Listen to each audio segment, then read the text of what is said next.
Bismillahirrahmanirrahim. Alhamdulillah Rabbil Alamin. Wassalatu wassalamu ala asyrafil anbiya wal mursalin sayyidina wa maulana Muhammadin wa ala alihi wa sahbihi ajma'in, amma ba'd. Alhamdulillah, hari ini kita masih bisa lagi hadir di majelis taklim kita, mengikuti pengajian rutin kita berkat taufik dan hidayah daripada Allah Subhanahu wa taala.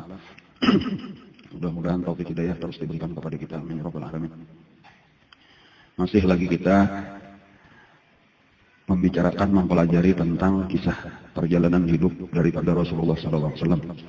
Nah, tujuannya itu bukan sekadar kisah untuk diketahui, tetapi kisah untuk diambil pelajaran. Gambaran daripada sejarah hidup Rasulullah seluruhnya itu adalah pelajaran untuk dicontoh di dalam kehidupan kita. Walaupun zamannya berbeda-beda, lah artinya antara satu zaman dengan zaman lain, antara zaman Nabi lawan zaman sahabat, zaman tabi'in, sampai ke kita lain-lain. Tetapi intisarinya itu kurang lebih aja. Jadi memang secara zahir ada persis, tetapi intisarinya ngaranna tulah. Isinya yang utama dah kurang lebih aja. Jadi disitulah kenapa maka kita penting untuk mempelajari kisah Rasulullah supaya karena kita kawan mengambil pelajaran, walaupun pelajaran itu karena penerapannya disesuaikan lawan keadaan kita, termasuk keadaan zaman kita. Jadi kada persis kayak keadaan Nabi, tetapi itu diambil hikmahnya pelajaran dari kisah Nabi. Dan itu berlangsung terus sampai hari ini, sampai hari kiamat. Itulah arti laqad kana lakum fi Rasulillahi uswatun hasanah. Allah sudah menjadikan kisah Rasulullah itu sebagai uswatun hasanah, sebagai ikutan yang paling baik bagi kita, bagi umatnya sampai hari kiamat. Jadi kalau misal telah di antara pengalaman kita di Kumpul Bahari, karena ada satu peristiwa, apa-apa, atau satu kejadian ya, yang terjadi. Itu rajin berulang-ulang beberapa kali mendengar guru itu bapandir. Ujar guru kata-kata sidin yang belum ingat kayaknya. Tilim Bahari juga jadi Tilim Bahari juga diputar ulang. Artinya kejadian ini sebenarnya sudah pernah dialami oleh Rasulullah Bahari dan tahu kayak apa Rasulullah menghadapi keadaan-keadaan itu, misalnya sidin difitnah orang misalnya aja. Itu kata-kata sidin terjadi lalu tenang beliau menghadapi fitnah yang luar biasa misalnya. Oh ini Tilim Bahari juga. Artinya apa? Bahari Nabi difitnah orang juga. Nah, lalu Nabi tenang. Ada menanggapi apa-apa, biarkan anjing menggonggong kafilah tetap berlalu. Nah, nyaman jadinya karena kita sudah tahu Nabi Bahari kayak itu juga dan Nabi menghadapinya kayak ini. Lalu turutilah kayak itu. Nah, walaupun lain misalnya. Atau ketika orang-orang di lingkungan kita ada nang berkepala dua. Karena kita kena baik, karena lain macam-macam pandiran lah. Sampai karena kita kabarnya, oh ini Tilim Bahari juga. Mulai Bahari itu ajar Nabi guru biasa dibacakan sidin talon ayat-ayatnya dibacakan sidin kita. Ajar guru masih minal a'rabi munafiqun wa min ahli al-madinati maradu 'ala an-nifaq la ta'lamuhum nahnu na'lamuhum. Sanu'adzibuhum marratayn. Mulai Bahari orang munafik itu ada. Jadi kata awal kita mengira artinya lingkungan kita ini berataan sama lawan kita. Di hadapan kita berataan pas kayak kita, tetapi ada tak nang kata katuju lawan kita. Tapi berjauh kada pun. Terus Baharian pilih Bahari juga. Tadi dibaca kisah Syekh Saman. Ya walaupun hari ini kita ada secara khusus sama awal Syekh Saman Al-Madani itulah. Ya cuma sekadar. Ya mungkin pertama tadi dibacakan qasidahnya dan di tengah-tengah kita membaca manaqib ini mungkin ada sedikit disinggung-singgung tentang Syekh Saman dan boleh jadikannya kita tutup dengan tahlil. Supaya tempat memperingati mahawal Syekh Saman juga. Walaupun secara khusus tadi sudah malam Jumat. Sengaja kada disaru berataan. Kalau kada bermayuan 4.000 ohnya jangan habis saya lah 4.000 bisa. Nah, para habis aja. Ada sabungkus 2 bungkus kalau lagi-lagiannya. Jadi berarti sekitar 4.000 kurang 2 kemudiannya. Tapi banyak nambah piring kada kita lagi di rumah tuh piring kita kawanan. Dari ini kena belikan ke rumah, makan lah masing-masing aja. Di antaranya perkataan Syekh Saman yang telah di dalam manaqibnya. Wajar Syekh Saman lawan murid-muridnya. Janganlah kalian mungkir kepadaku. Nah, sebagaimana kebanyakan ahli Madinah mungkir kepadaku. Itu sepotong saja dulu kata-kata Syekh Saman Al-Madani. Apa artinya itu kata-kata itu? Artinya di zaman Syekh Saman itu kebanyakan orang Madinah itu memusuhi lawan Syekh Saman. Namun kita di sini tuh ribuan orang yang belum paham Syekh Saman. Apalagi mendengar menyembelih sapi sekian dikong misalnya tanya Allah. Di zaman kita ini, kayak inilah kita zaman bermulutan, kita memuji-muji Rasulullah. Zaman Bahari itu lah yang enggak keadaan juga. Jadi kayak itulah setiap wali-wali Allah Ta'ala. Jadi kada perlu bingung, kenapa bacaan guru tadi? Ilmu bahari juga. Atau kayak guru kita misalnya. Ada di antara jiran tetangga, misalnya nama musuhi sampai sidin tak pindah-pindah kehabisan. Bahkan Pak biasanya kan penolong sidin atau murid-murid yang terbanyak di luar daerah. Berjurut-jurut datangan, kadang-kadang nang parak-parak nang ngeliat orang lalu-lalu bener aja itu ada parak, ada tagritik, ada anak umpatan. Apa itu? Orang-orang yang iyanya kan orang Madinah. Nang datang kisah Tufail sama orang itu suku Daus, kisah Abu Dzar Al-Ghifari suku Ghaffar, saling dengan Bani Aslam itu nang datang orang Makkah. Dan nang iyanya kan orang Madinah, orang Yasrib. Padahal nang iyanya orangnya seorang ampunnya. Ya makanya itulah sudah Allah maulah kisah kayak itu lawan Rasulullah, kayak itulah karena wali-wali Allah nang terjadi di setiap zaman. Nah, jadi si zaman tadi ada sedih lagi tuh biasa aja sudah ujar jaka baca ini ujar si zaman film dari juga diputar kembali. Nah, walaupun akhirnya ini yang penting tuh. Wa kana haqqan 'alaina nasrul mu'minin, itu janji Allah. Pasti akan ditolong orang beriman, itu pasti menang. Tetapi pertolongan itu harus melalui dulu perjuangan berat, perjuangan panjang. Jadi kadang belum saya itu jadi kalau kita lihat kenapa maka kesakitan demi kesakitan ditimpa kepada orang Islam maka ada pertolongan belum sabar lagi. Jadi kayak itulah memang dialami sampai itulah juga karena generasi berikutnya termasuk generasi kita ini tinggal kita ini lah di dalam sejarah yang di zaman kita ini bagian sejarah kita, tetapi kita berkaca bercermin kepada sejarah Rasulullah. Seandainya tuh di zaman Rasulullah kita ini sekarang ini di bagian yang mana? Di bagian orang kafir yang menantang Rasulullah kah? Di bagian orang munafik yang kinanya aja kah? Atau di bagian orang beriman yang serius kita mengorbankan waktu kita, tenaga kita, harta kita, perhatian kita dengan agama Allah ini? Nah itu aja kisahnya, kalau kita bagi tiga tadi ya, 3 kelompok itulah di zaman Nabi, kayak itulah 3 kelompok itulah di zaman saya zaman, 3 kelompok itulah di zaman guru kita, 3 kelompok itulah di zaman kita. Tinggal kita nggak jadi orang munafik ya, nggak jadi orang kafir, nggak jadi orang beriman, yang bujur-bujur berjuang bersama Rasulullah. Dan kayak itulah karena di akhirat, wakuntum azwajan talalah, karena kita bagi 3 itulah. Dan di mana kita berada di zaman kita, disitulah kan kita dikumpulkan. Jadi bahasa kita tuh kan tak kumpul lawan Rasulullah, tak ada juga tak kumpul lawan Abu Jahal, tak kumpul lawan siapa ngarannya? Abdullah bin Ubay bin Salul. Munafik lah. Ini kisahnya di Madinah. Adapun kesakitan, perjuangan itu sudah biasa saja itu. Dan memang kayak itulah dialami oleh barataan pengikut Rasulullah. Kesakitan itu dialami. Nabinya sakit, pengikutnya barataan mengalami kesakitan. Dan cuma yang penting tadi apa? Sabar. Jadi kesakitan itu mulai di fisik, di harta, apa secara mental, ngaruhnya di teror, macam-macam. Pemulaan nang sakit itu sahabat-sahabat nang lemah. Ya kalau kisahnya sudah ada dikisahkan kebahagiaan. Nang budak-budak itu disiksa oleh majikannya. Budaknya masuk Islam, majikannya kafir, disiksalah budaknya. Atau mantan budak, mantan majikan nang menyiksa kan sedang aja. Sampai akhirnya orang-orang nang mulia. Bilanya ada satu orang, walaupun ini orang merdeka, orang mulia, tetapi ketika keluarganya kebanyakan nang mulia-mulia juga ini kada beriman, ini apa namanya? Bakumpak lah keluarganya ini untuk menyiksa seorang juga tadi. Sayyidina Utsman bin Affan misalnya sedang orang mulia, itu disiksa oleh keluarga daripada Sayyidina Utsman bin Affan. Macam-macam cara-cara penyiksaan itu. Yang mungkin pernah juga dulu belum kisahkan itu Mus'ab bin Umair, seorang pemuda idola di zamannya luar biasa, pemuda kaya-kaya yang dimanjakan, disayang oleh ibunya.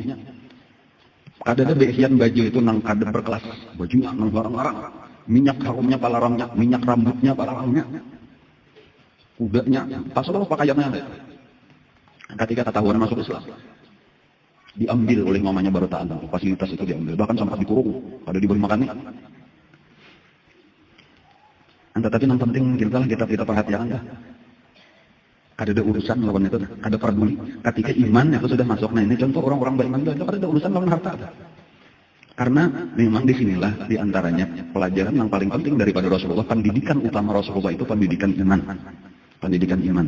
Jadi artinya ketika kita sudah percaya dengan nang gaib, arti imannya bahwa akhirat itu lebih baik daripada dunia. Dan kita harus rela untuk mengorbankan dunia kita ini untuk mendapatkan akhirat, lalu ringanlah jadinya. Ada apa lagi? Dunia ini ada dapat kita tuh karena kita mengharapkan akhirat. Jadi ada urusan dunia sama sekali. Kenapa balasannya surga? Ya Rasulullah itu aja lagi. Nampak kesakitan kami ini. Kenapa balasannya surga? Nampak itu kata Bapak. Ini membadai saja surga itu luar biasa. Dan cuma masalahnya iman.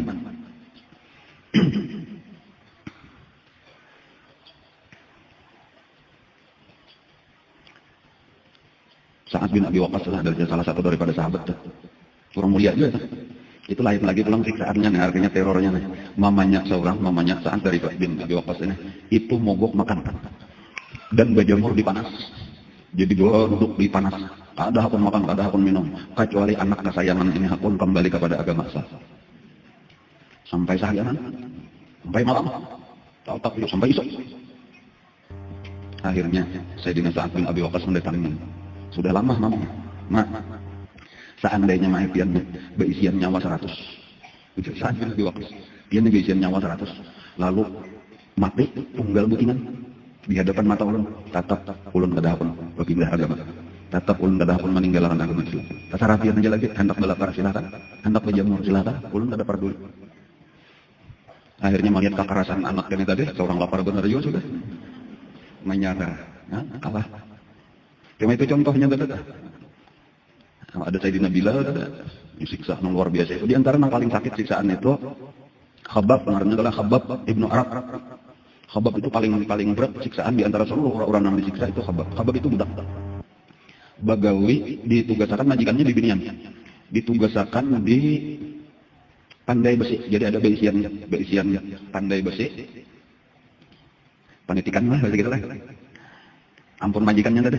Jadi itulah ulah pedang, ulah pisau, macam-macam alat-alat. Cangkol jaga kita tuh. Nah, sampai waktu sambayang di tempat gawian. Kebetulan waktu itu entah kenapa tadi maka majikannya ini mendatangi anak menjenguk, padahal jarang-jarang menjenguk ke pabriknya. Cumanya nasib dari anak ketahuan lagi sambayang. Sarik nah. Lalu langsung saat itu juga disuruh kembali untuk menyembah patung Lata dan Uzza, kafir dengan agama Islam. Dah orang jelas. Lalu diambil besi panas tadi. Nah awaknya itu nang habang itu nang dia nokan tahu. Itu sampai kayaknya sudah masuk Islam sudah lawas. Itu diantara kisahnya ini ketika sudah bisa menjadi nomor nang waktu kumpulan lalu itu kayak pergi saya kembali itu nang ada siksa itu Khabbab itu mau mengkayakan nama jualan kabaju man di belakang itu berlubang sampai ke tulang. Hangit. Cuma itu tadi ada peduli apa tadi mati kenapa? Jadi satu-satunya kisah maka ada tahanan itu. Itu cuma kisah Ammar. Kalau misalkan Ammar anaknya Yasir, anak Sumayyah. Itu karena makan dan siksaannya luar biasa. Nang hakun mencela Nabi karena dikerasi oleh Abu Jahal. Itu pun cuma terpaksa benar aja. Hatinya tetap dengan iman. Dan bahkan ketika berlapor lawan Rasulullah sesudah dilapas oleh Abu Jahal sambil menangis kayak apa Rasulullah belum tadi mencela-cela dia. Pada terpaksa benar aja karena ulun kada tahan lagi siksaan luar biasa. Nah lalu turun ayat Allah nang menjawabkan illa man ukriha wa qalbuhu mutmainnun bil iman. Itu ada apa? Orang nang murtad secara zahir tetapi hatinya tetap dengan iman karena dipaksa benar aja. Itu ada apa? Imannya tetap dan nyata berdosa. Nang berdosa nang mengarasi tadi Abu Jahal itu berdosa. Namun nang lain nang tua-tua siap mati, kada ada artinya nanti. Dan itu penting pelajaran maka itu ketika sudah kita memilih jalan agama Islam ini, kita sudah memilih jalan untuk mengikuti Rasulullah, kita kada peduli lagi harta habis. Suhaib Ar-Rumi itu hartanya habis. Itu ketika anak hijrah itu diambil oleh Abu Jahal dan kawan-kawan kami. Ini asalnya kedatang ke sini budak. Betul Suhaib itu budak dari Romawi dari Roma. Lalu akhirnya dimerdekakan, lalu dicari sampai subuh. Gitu. Sampai subuh. Lalu hendak tempat hijrah. Ujar ini kan datang asalnya susah pasti berarti seluruhnya duit Makkah. Mereka mana sama gina ayo tangan kosong. Nah, itu tinggalnya habis berataan susah pulang ke bui kasa. Nah, itu ada harta pengorbanannya itu.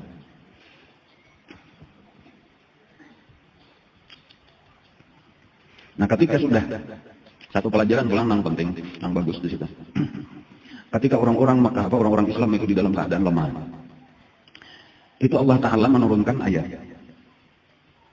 Nang isinya itu memandahkan bahwa bumi Allah Ta'ala itu luas. Bumi Allah Ta'ala alam tatun ardullahi wasi'atan fatuhajiru fiha. Ketika kita menderita kesakitan, itu bukan berarti kita harus pasrah, harus bertahan melawan kata kawah, berarti sudah nasib pasrah. Masih ada alternatif. Alternatifnya itu adalah hijrah. Jadi itu isyarat daripada Allah tadi. Bumi luas biar Allah Ta'ala katanya Makkahnya rajaki Allah yang menjamin dimanapun kita bisa hidup. Itu satu pelajaran penting bagi kita bahwa penting agama kita ini bisa kita laksanakan dengan aman, dengan damai, bahkan dakwah itu bisa kita sebarkan. Ketika di satu tempat kita kada kawa beribadat dengan nyaman, atau kada kawa kita menyebarkan agama kita karena tugas kita itu amar ma'ruf nahi munkar. Ini bukan sekadar agama untuk kita peluk sendiri, tetapi tugas kita disebutkan di dalam Al-Qur'an itu kuntum khaira ummatin ukhrijat linnas, kita itu menjadi sebaik-baik umat itu karena ta'muruna bil ma'ruf wa tanhauna 'anil munkar. Karena dakwah.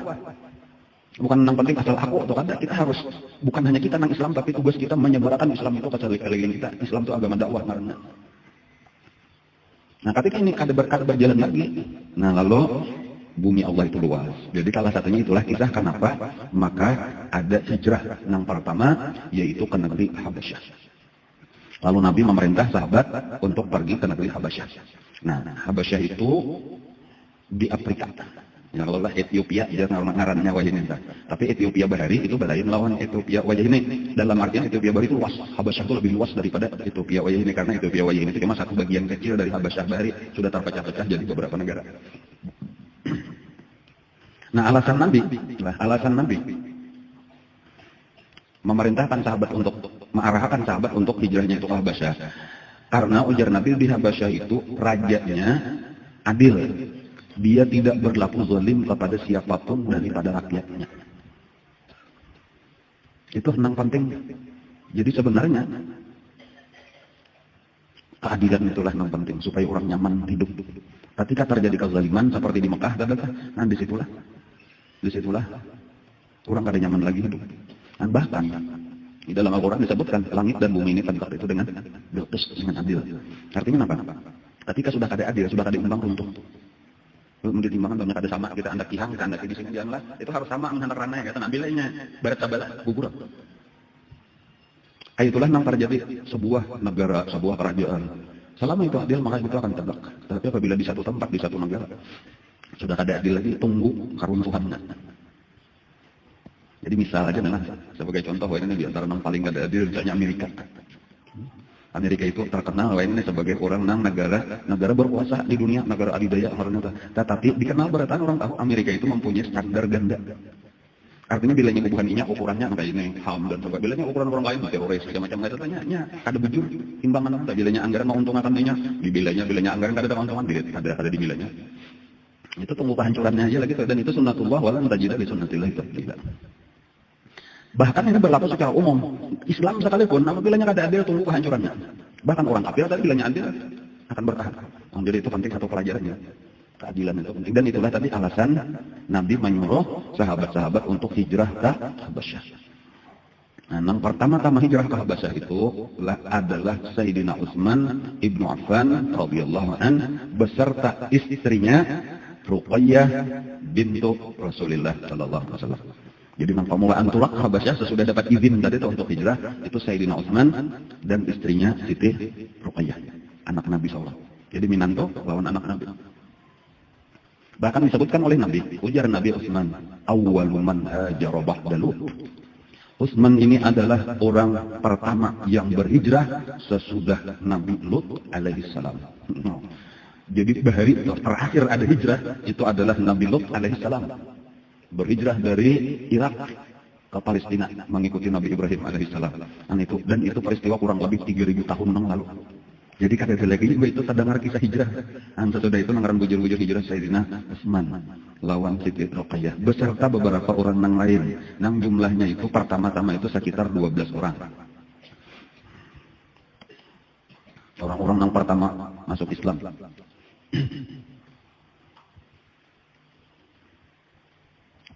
Ada Abu Salamah lawan Ummu Salamah, karena juga berdua lagi bini juga ternyata kakawanan Sayyidina Utsman tadi.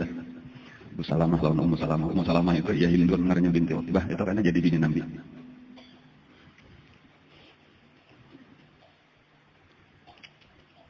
Nah lalu secara sembunyi-sembunyi tulakan ke Habasyah dan sampai ke pinggir laut, lalu berkapal menyeberang Laut Merah, sampailah ke Habasyah, lalu menghadap Raja Habasyah, gelarnya Najasyi. Agamanya Nasrani, Kristen. Tetapi orangnya adil kan. Lalu kepada kami pendatang dari Mekah hendak berdiam di negara Dian. Lalu diizinkan, lalu berdiam di situ dan damai melaksanakan ibadah. Sementara Nabi tetap bertahan dengan dakwah karena masih mengharap lagi orang-orang Mekah akan beriman. Terus Nabi berdakwah. Dan walaupun kesakitan semakin berat dirasakan oleh Nabi.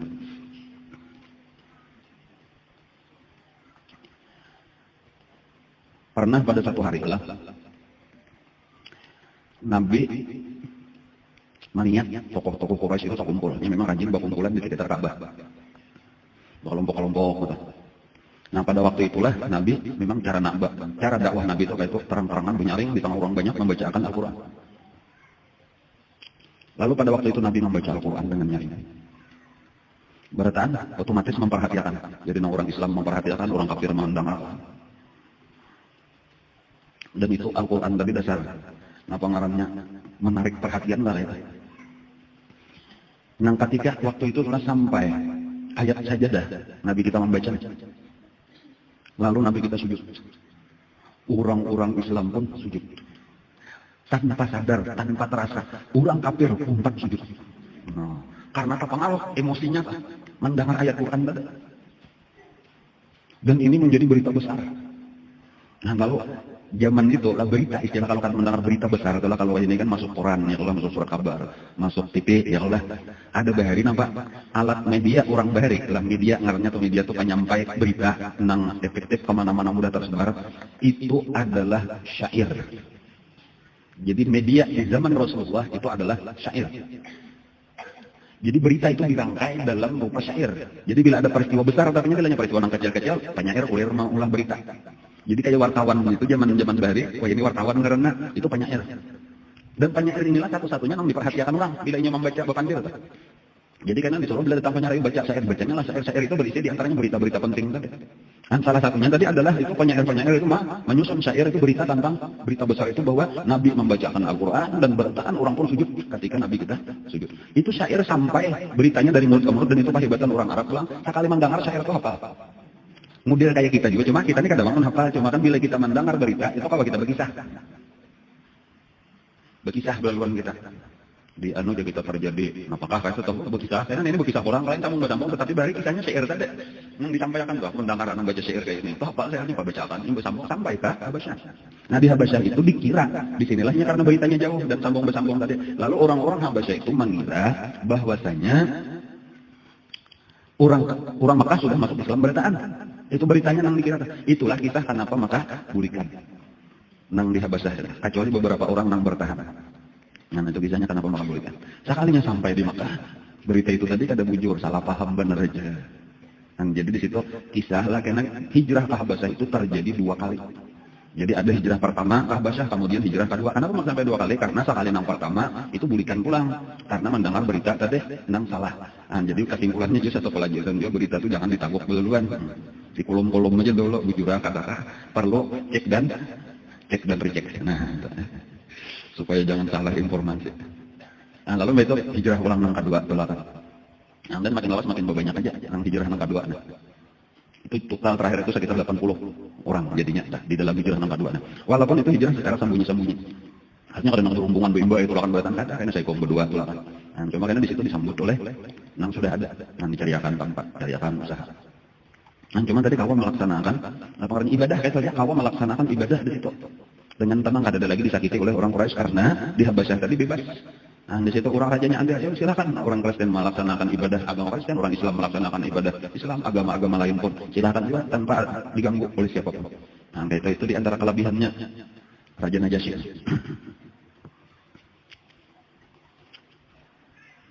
Orang ini berita ini sampai juga adalah bahwa di Habasyah itu tadi orang Islam sudah makin banyak aja. Jumlahnya sudah sekitar 80. Sampai juga pulang ini kata lima Abu Jahal dan kawan-kawannya. Lalu mereka mengkhawatirkan kalau karena sampai Islam itu tersebar luas di Habasyah. Ini yang ditakutkan dan itu memang kayak itulah kisahnya dah, bahwa Islam ini kada mungkin bisa berkembang di Mekah, terlalu berat. Jadi mesti kayaknya keluar dari Mekah, dari luar inilah akan menyerang kembali ke Mekah. Satu-satunya jalan itu dan itu orang kafir sudah membaca amannya kada kayak itu kada kawat menguasai kita ini kekerasannya. Dan itulah yang dikhawatirkan kalau kayaknya Islam ini berkembang di Habasyah, lalu dari Habasyah itu menyerang ke Mekah, kada sanggup lagi. Karena sudah pernah terjadi, mungkin masih ingat di awal-awal dulu kisah bahwa pernah Yaman itu dikuasai oleh tentara Habasyah ketika Raja Najasyi mengirim pasukan berapa ribu itu kepalanya Riyadh ngarannya didampingi oleh Abraha, akhirnya Yaman dikuasai.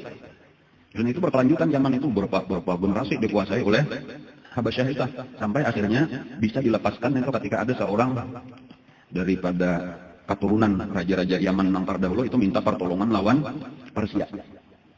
Tetapi habisnya ditolong oleh Raja Persia, diserang Raja Yaman, kalah. Apa ngarannya kalah tentara Habasyah. Sekalinya malah dijajah pulang oleh Persia. Jadi sakitnya tak 2 kali, bahkan lebih jahat model kayak Indonesia. Dicucuk oleh Belanda, minta tolong lawan Jepang, ditolong oleh Jepang, diusir Belanda, hanya diajak oleh Jepang, sekalinya Jepang kajam ber Belanda. Nah pengaruhnya dilembari juga.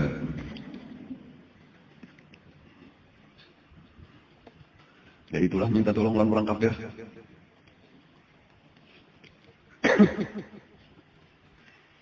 Jadi bagus minta tolong lawan Allah Ta'ala aja, itu tetap pelajarannya, minta tolong lawan Allah Ta'ala aja.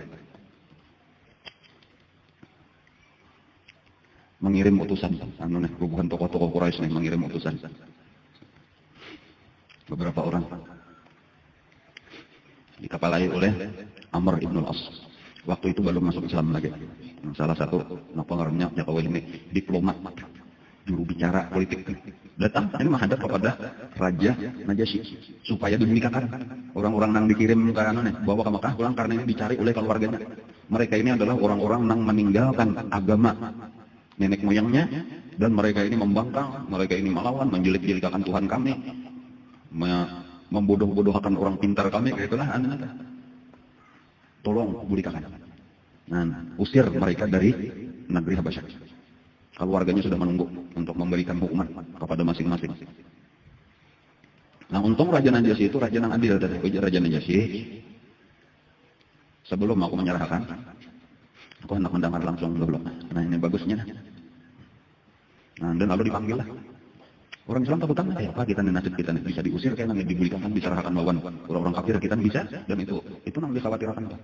Lalu bapak direna rapatnya orang-orang Islam. Kesimpulannya sudah kita serahkan nasib kita lawan Allah Ta'ala. Apapun kainan yang ditakuni oleh Raja Najasyi, kita jawab seadanya. Kita jawab seadanya. Jangan bakar rambutan, kalau kita jangan bakar rambut supaya selamat, ada usah. Kita kisahkan seadanya aja. Nah kayak apa nasib kita? Serahkan lawan Allah Ta'ala. Kita minta tolong lawan Allah. Jangan itu pulang itu orang Islam itu makalah jangan nggak tujuh bakar rambut macam-macam kayak aku bagus kayak ini. Dipikirkan lawan akal kita seorang supaya selamat, maksud kita pada dusta itu akan menambah kesulitan hidup. Banyak orang hendak mencari keselamatan dengan mengarang-arang alasan kayak apa saja. Ketahuan aja mau orang bakar rambut, ketahuan aja. Sudah jangan salah buat ada aku salah, aku mengaku minta maaf. Nyaman gitu daripada cari-cari alasan supaya kita kada salah. Malah tak 2 kali salah, pertama sudah salah, kemudian bakar rambut. Makin orang kada percaya aja lawan kita. Nah kayak itulah tadi kisah dipimpin orang Islam ini oleh Sayyidina Ja'far bin Abi Thalib.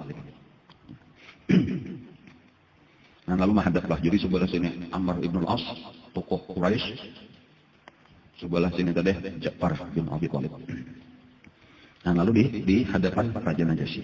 Lalu ditakoni, artinya menurut Amr bin As, kalian ini adalah orang-orang yang membangkang lawan tokoh-tokoh Quraisy, keluar daripada agama nenek moyang kalian. Apa sebenarnya yang terjadi? Jelaskan. Nah, lalu dikisahkanlah oleh Ja'far bin Abi Thalib, sepupu oleh Nabi dan sanak oleh Sayyidina Ali. Sayyidina Ja'far At-Tayyar, yang pedangnya paling panjang. Ada kalau dulu waktu pameran pedang, pemanjangnya pedang 2 meter lebih, pedangnya Ja'far bin Abi Thalib. Gonol-gonol aja Sayyidina Ja'far kada. Itu pedang jadi panjang itu karena itu pedang khusus biasa kuda. Jadi kalau di atas kudanya panjang banget kayak tumbak. Nah, tetapi sini nggak ada pakai tumbak, diulah bentuk tumbak, masa panjang tumbak tapi pedang. Itu bisa pedang Sayyidina Ja'far bin Abi Thalib. Nah, lalu dijelaskanlah seadanya tadi itu kami ini adalah orang-orang jahiliyah. Nah, kami maulah patung lalu disembah. Kemudian kami saling berperang. Kami memakan riba, kami memutuskan silaturahim, menyebarkan zina, macam-macam keadaan jahiliyah. Lalu datanglah seseorang yang terbaik daripada kami. Mengaku mendapat wahyu daripada Allah Subhanahu wa Ta'ala. Nah, lalu ia melajari kami untuk mengasahkan Allah. Kada boleh lagi menyembah selain daripada Allah karena patung-patung itu kada memberi manfaat, kada memberi mudarat.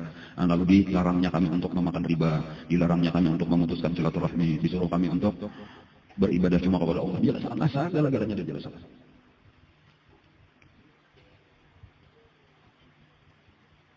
Lalu ujar Najasyi, adalah ikut membawa Quran yang diturunkan ada ujar Sayyidina Ja'far bin Abi Thalib, coba membacakan.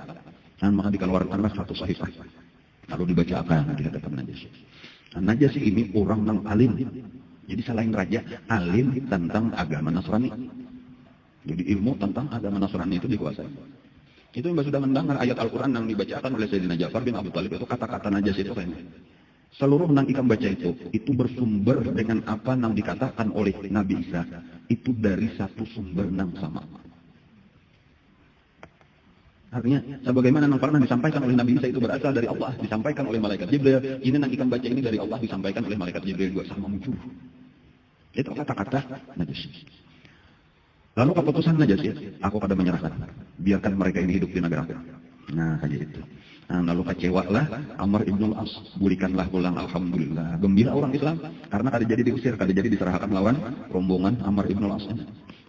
Cuman kemarin Amr ibn al-As inilah orang kada putus asa, supan buliknya tangan kosong nih, gagah. Lalu bulik tuh kada langsung bulik ke Mekah, berenang aja dulu. Berpikir, kenapa buat? Lalu akhirnya timbul pemikiran. Datang pulang beberapa hari kemudian menghadap lawan Raja Najasyi. Ada satu masalah lagi yang hendak kami sampaikan. Mereka ini membicarakan tentang agama yang itu dengan pembicaraan yang kada baik. Jadi tetap seharusnya diusir.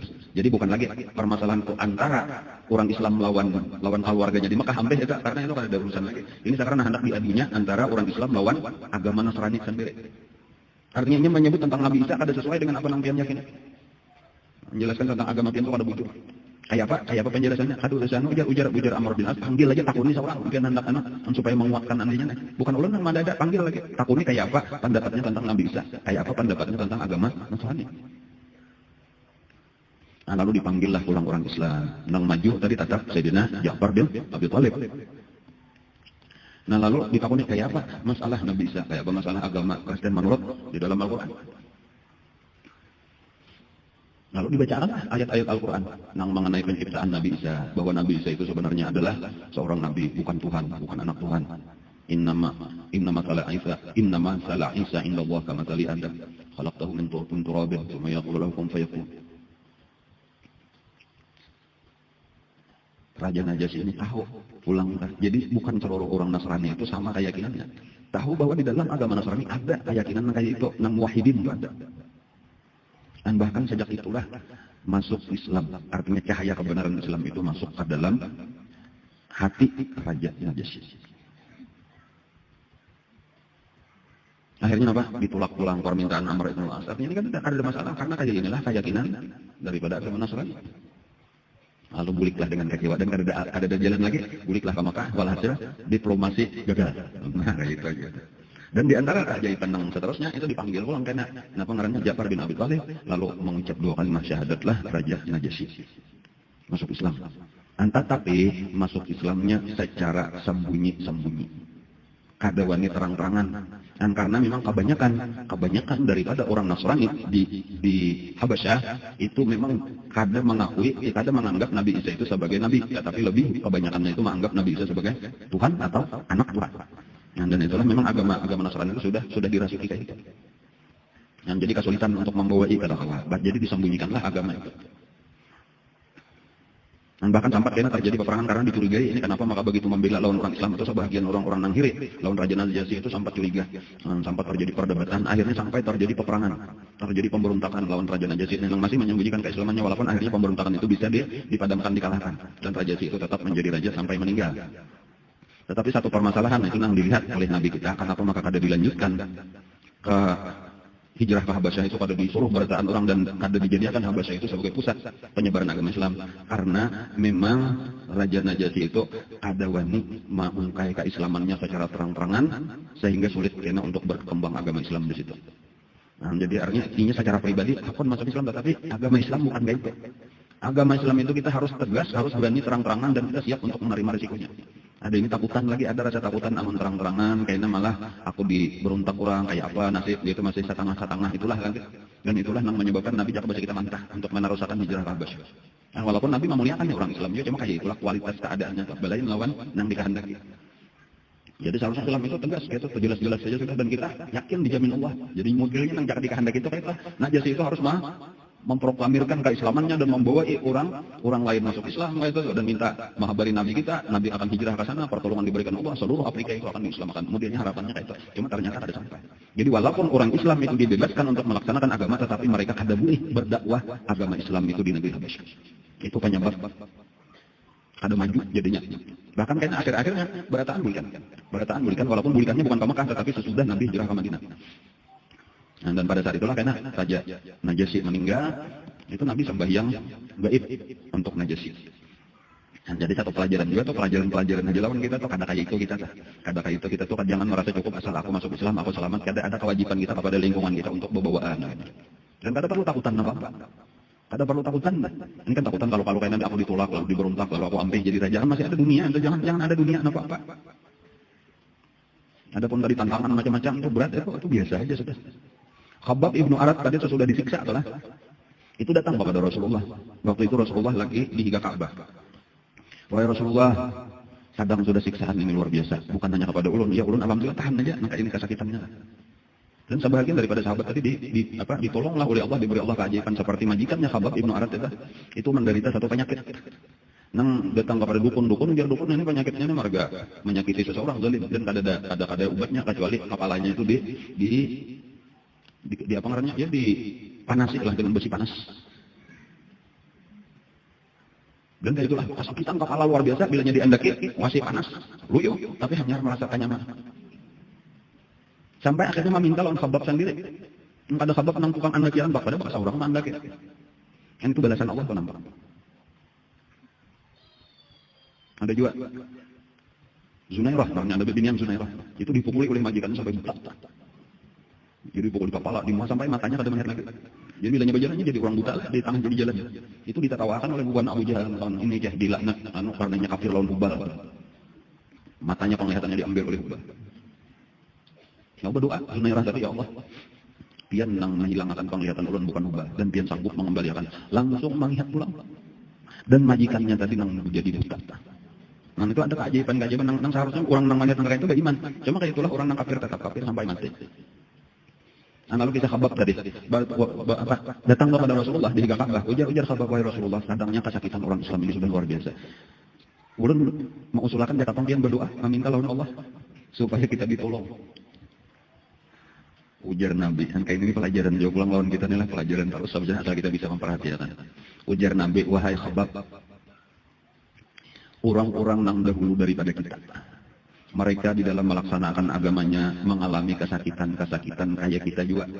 Bahkan ada yang lebih sakit daripada kita, tetapi mereka sabar. Ada salah seorang daripada orang dahulu, ujar Nabi kita, digergaji mulai di kepala sampai ke buritnya, pagat dua, ada pernah inya sabatik pun berucap untuk meninggalkan agamanya. Ada lagi satu orang dibawakan sisir daripada besi, lalu dipoyak-poyak dipisahkan daging daripada tulangnya, inya masih hidup dirasa akarnya sampai paculan dagingnya, tak ada pernah inya mengeluh, tetap bertahan dengan agamanya.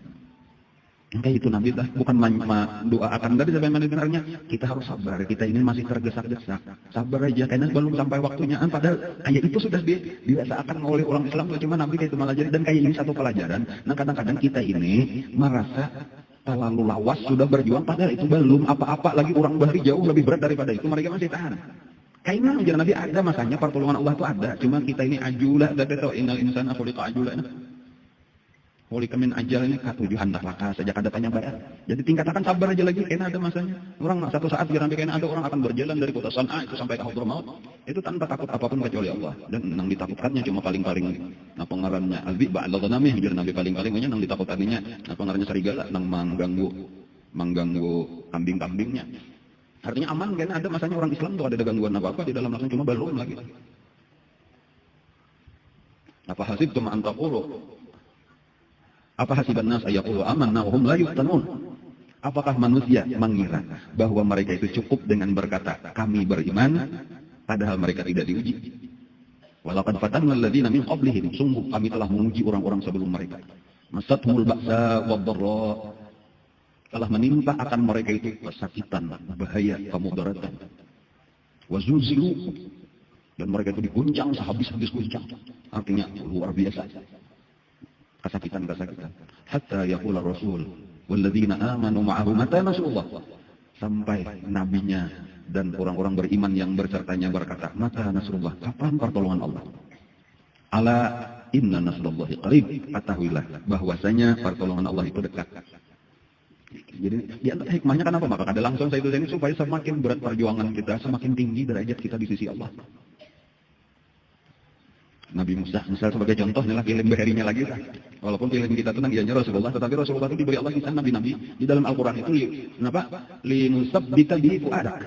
Allah Ta'ala mengisahkan kisah nabi-nabi itu untuk menguatkan hati nabi kita di dalam perjuangan, karena itu contoh.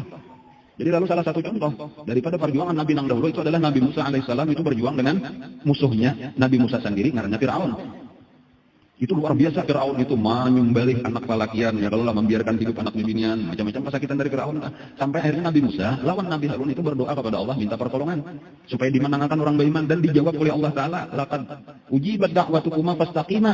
Sekarang aku kabulkan permintaan engkau, istiqamalah, tetaplah ikam berjuang, akan datang kemenangan. Itu ujar ulama tuh, antara laqad ujibat da'watukuma itu sampai ditenggelamkannya Fir'aun itu 40 tahun. Dan padahal sudah dikatakan Allah, ikam akan aku tolong, ikam pasti menang, Fir'aun pasti kalah. Itu sudah jauh, cuma tunggu, sabar, akan datang masanya. Wahai apa? Sekalinya 40 tahun kemudian hanyar tenggelam Fir'aun, hanyar terbukti itu janji Allah. Jadi ada seorang hanyar 1 tahun 2 tahun misalnya, lalu belum ada pertolongan, terus saja berjuang. Di sini ketahuan orang nang bujur lawan nang kada, orang nang kada bujur putus asa lalu mundur, enggak ini pernah jadi. Nah, orang-orang gagal kan. Jadi kayak itulah kita perjuangan, jangan ada pernah berhenti, jangan ada putus asa, jangan bermandak kecuali mati. Nah, itu aja sudah.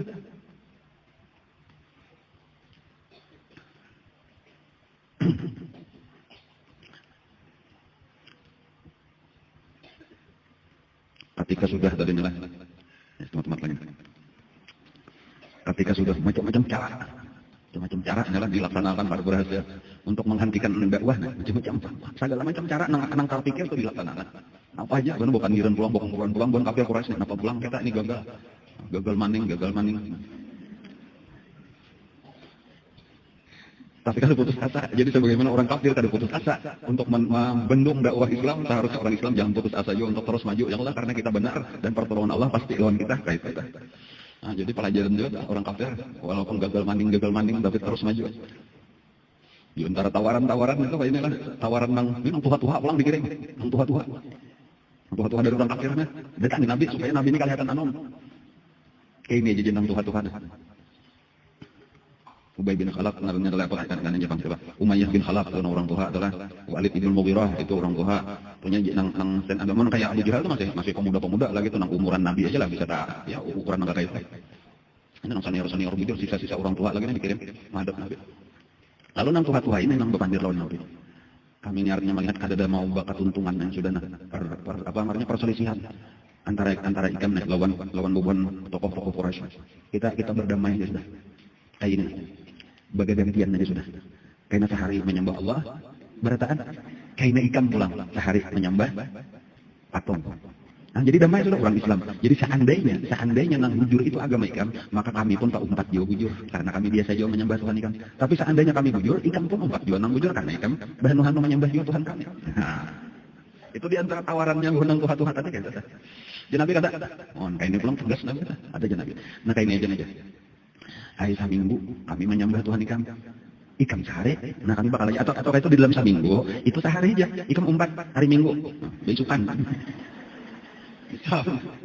Sisanya kami umpat menyembah Allah aja, kita tinggalkan kalau kita peduli patung-patung itu cuma kayaknya besukan sekali seminggu lah. Hari apakah kita tetap akan sama-sama kita menyembah Lata, Uzza, Manat, Suwa, Hubal, apa teh, Isaf, Nailah, ya kalau ngaran-ngaran patungnya nah. Ada aja Nabi. Kayaknya dia pulang jawab panggilan pulang, aku ada pulang nang Tuhan. Kayaknya aja nanti. Sebulan sekali barang. Ayo sebulanan 29 hari kami empat menyembah Tuhan ikam. Sama-sama kita sambah jangan kayak ikam. Tapi kan bila sebulan sehari tadi ada hari sampai 1 kah. Salah jual gajian. Sama-sama lah kita hari besar kita sebulan sekali. Ada aja Nabi.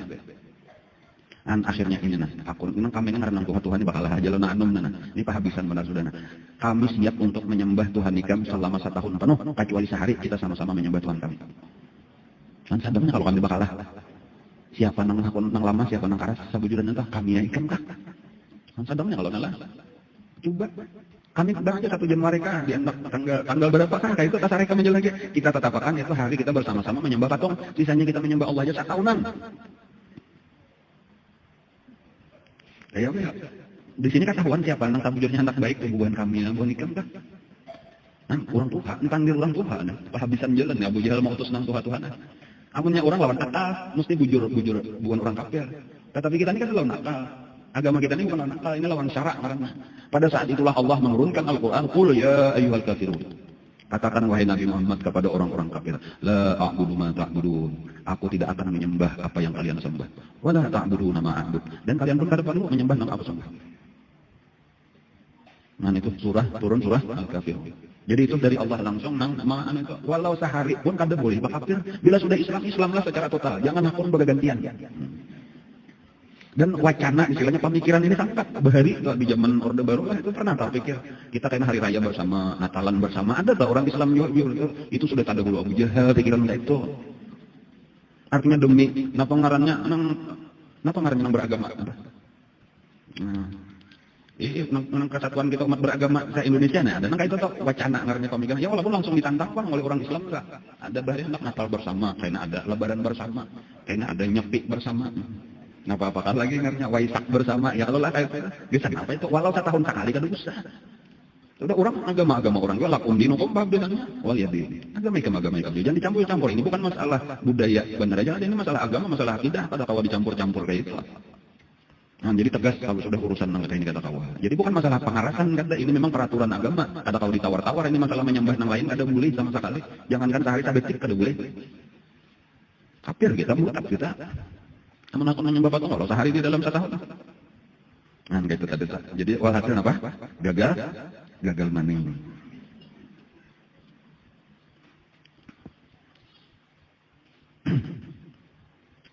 Lalu yang terakhir. Ketika mereka ini kata kawal lagi segala cara. Dan mereka melihat bahwa Nabi kita ini kata kalau di apa-apa karena dilindungi, nang melindungi itu sudah sepakat waktu itu sudah ketika melihat inilah Nabi diserang makin luar biasa serangan tadi akhirnya Bani Hashim dan Bani Abdul Muttalib itu berkumpul nang Islamnya lawan nang kafirnya kecuali Saikung nang kada empat rapat ngarannya Abu Lahab keluar daripada rombongan lalu rapatnya apa bagaimanapun juga nang ngaran bubuhan kita. Walaupun sebahagian seagama, sebagian kada, kita bilang dengan nyawa sekalipun. Itu kesepakatan. Nah, dan ini kebulatan tekad daripada Bani Hashim, Bani Abdul Muttalib ini sahabat. Bahwa artinya tetap nang kayak apapun, bahkan termasuk orang kafir daripada Bani Hashim, Bani Abdul Muttalib itu siap untuk membela Nabi kita di dalam dakwahnya. Walaupun mereka kada mau mati. Ini karena kasukuan raja rasa suku, persatuan, papadaan bakula, rasa kerabat ini benar. Nah, ketika sudah sampai gitu berarti kita kan kawal lagi jadi Abu Jahal. Abu Jahal ini lain bubuhan Bani Hashim, Bani Muttalib lain dari Bani Makhzum. Lalu paling memusuhi agama Islam ini memang dasar Abu Jahal ini otak segala-galanya ke Abu Jahal. Jadi Abu Jahal ini nang berpikir pulang mau taruh otak ini kayak apa. Lalu dikumpulkanlah di Darun Nadwa. Macam-macam usul. Ini kita sudah sama-sama mendengar ujar Abu Jahal berita terakhir bahwasanya Bani Hashim, Bani Muttalib ini sudah bersepakat untuk membela mati-matian apapun yang terjadi, walau mereka tahu ada sepakat lawan ajaran agamanya, tetapi atas dasar kekeluargaan mereka siap mati untuk membela Muhammad dengan dakwahnya. Dan ini tidak bisa dibiarkan. Apa yang harus kita lakukan?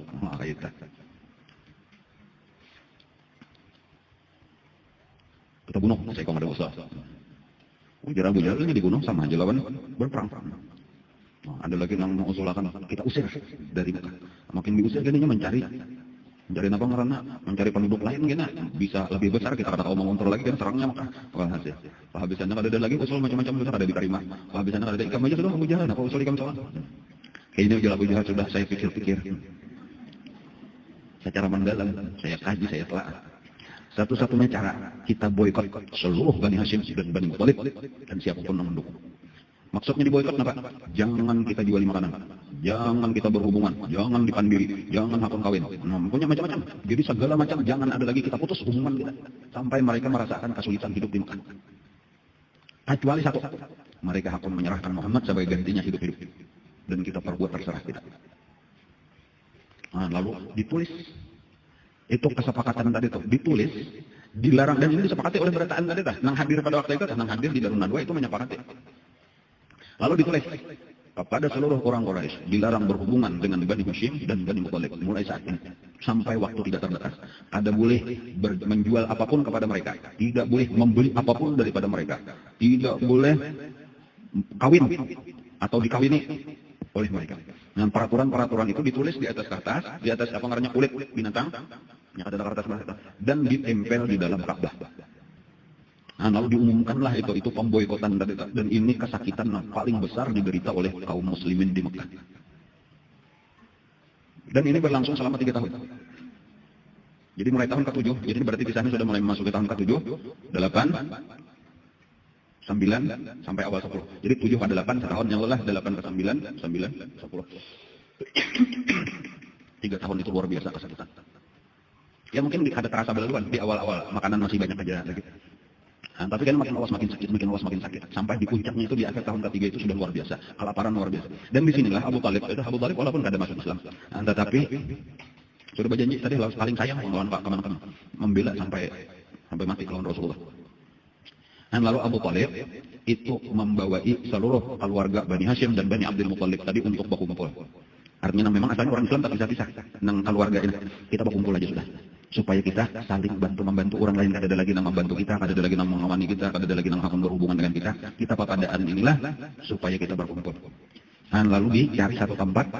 Nah, ada satu lapangan di antara gunung di belakang Jabal Abi Qubais. Situ ada lagi gunung apakah ngarannya tah? Bubuan Ajat ngarannya situ tah.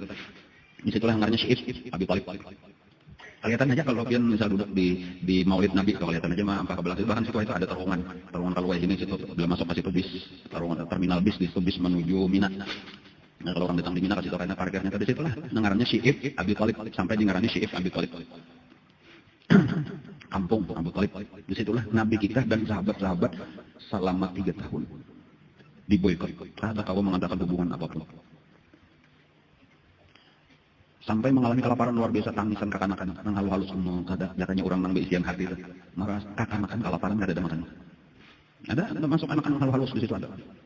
Dan cuma nang Allah Ta'ala telah memberi rezeki itu ada aja jalannya di antara rezeki nang didapatkan walaupun jarang-jarang kau mendapatkan itu adalah memang secara sembunyi-sembunyi daripada keluarga nang masih kafir.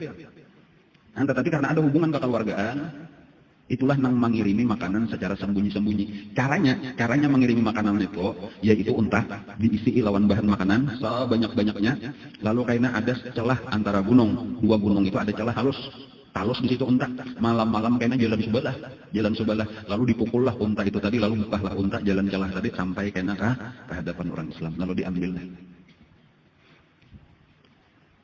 Salah satu daripada nang mengirim makanan itu tadi nang rajin mengirim makanan itu adalah kemenakan daripada Siti Khadijah.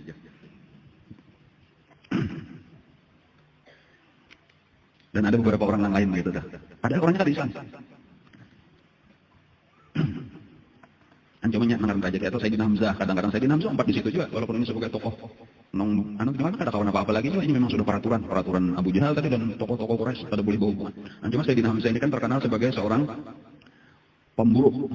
Gawian jadi udah mulai bahari itu katujuh berburu. Inilah nang rajin jadi carian binatang. Nah, jadi bahan hanuju jarang-jarang itu apalagi kan banyak orang ini. Dan anu dapat binatang dimakani bersama. Sampai akhirnya nang di tahun ketiga itu mereka itu cuma kawa memakan daun-daun kering. Daun-daun pohon ada nang kering itu nang dimakan. Sampai kisahnya itulah di antara kesakitan yang luar biasa itu laki-laki itu merandam tongkat. Biasanya kesan tongkat itu direndam supaya lama biasa dimakan. Enggak itu sahabat Nabi itu kesakitannya. Ada seorang sahabat berkisah itu. Ada satu malam aku kelaparan. Lalu bakami. Hendak menar bakami. Biasa kan lain bunyi makami di pasir kalau itu bakami di pasir itu rasa langsung kami ada ini bunyi karena sesuatu kayak itu bunyi menggerak lah nggak banyak kami nih pokoknya ini mengenai sesuatu benda kayak itu aja lain bukan hanya pasir berarti ada sesuatu di bawah pasir jadi tambah saja kadang bunyi kami itu saja itu lalu ditabuk tanah dari pasir dikikih maka kami sawang nah yang ada benda balik lihat gagawian apa ya sekalinya bekas kulit binatang sudah mati jadi kering lalu kami basuh. Kami jarang kami makan kulit bangkai dalam keadaan darurat. Ini sekadar kita hendak membayangkan banyak kesakitan yang dialami oleh Rasulullah. Dan itu tadi berlangsung selama 3 tahun. Dan kecuali sesudah 3 tahun karena ada pertolongan Allah Ta'ala sehingga mereka awal keluar. Tetapi ketika sudah sampai 3 tahun keluar itu bukan berarti selesai. Ini baru tahun ke-10 Hijriah. Jadi masih ada lagi perjuangan Nabi di Mekah itu selama 3 tahun. Berikutnya sebelum hijrah ke Madinah. InsyaAllah akan datang pulang kita sambung. Cuma sebelum kita tutup kita bertahlil adalah terutama untuk Syekh Saman. Kemudian ada salah satu keluarga kita juga yang hanya meninggal besokan ini tadi. Insya Allah untuk pengajian bibinian hari Minggu ini kada ada pray. Jadi nang ulun perayakan insya Allah mulai hari Rabu. Pray, hari apa ngarannya hari Rabu itu hari apa? Kemudian hari Kamis hari raya kira-kira lah. Hari Jumat pun libur juga, malam Jumat hari Jumat libur, hari Sabtu sampai malam Minggu libur. Kita tasyrik. Kemudian insya Allah hari Minggu nang akan datang itu tetap kita pengajian. Nah, jadi kada ada pray bibinian. Kada apa-apa jual lah. Walaupun masih hari tasyrik lagi tak ada orang, cuma hari tasyrik ketiga kada apa-apa lagi juga, kira-kira kada menyembelih sapi lagi juga. Ya Allah hari Minggu itu. Hari Kamis itu sadang aja paling lambat hari Sabtu menyembelih dah. Hari Minggu itu bagus kita kasih aja pulang kita menyambung lagi kisah Rasulullah SAW. Banyak lagi kisah yang perlu kita ketahui, terlalu banyak lagi pelajaran-pelajaran yang bisa kita ambil daripada kisah beliau. Yang insya Allah seluruhnya itu akan bermanfaat di dalam kehidupan kita. Nah, lalu kita tutup dengan tahlil sedikit aja, khusus besan sesaman dan ahli sanad kita kepada beliau dan kepada ibu bapak kita, guru-guru kita, keluarga kita. Mudah-mudahan di dalam kubur diberikan Allah lapangan. Amin.